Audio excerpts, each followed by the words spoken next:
Hi, I'm Richard with another tip for you from Master Barber Tim Height. I noticed that Mr. Height has someone trimming his beard. I figured it's something that he would just do himself. Let's go find out why he's having somebody else trim his beard and find out how they do it. Well, hello, Mr. Height. I noticed you're having somebody trim your beard. What kind of a process, first of all, takes place when you have somebody trim your beard? You can't trim under your chin yourself. You could trim it, but it wouldn't be like if you stood here and trimmed it.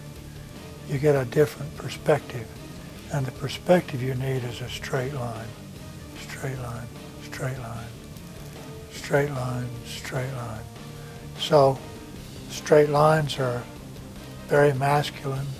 You want a beard is very masculine, and so you don't want to kill it with kill the masculinity with round lines that are scooped out under your chin. What kind of technique is used when trimming the beard? Well, we like to use shear over comb. We like to sculpt the beard. It gives us a little bit more control. We can see our cuts.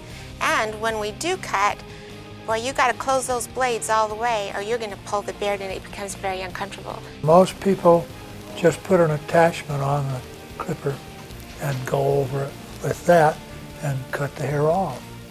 It doesn't fit the face. It's not adjusted to give you the lines and leave the hair there where it should. Straight lines are masculine and a curved line is feminine. So if this is curved and this is curved, scooped out under here, then you've got a feminine looking beard. If this comes straight down to the corner, straight across, no scooped out here, it has the strength and the masculinity that a beard's supposed to have.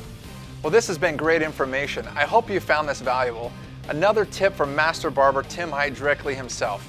For more things, more tips just like these, visit us online at thebarberschool.com and now ebarberschool.com. Thanks for watching.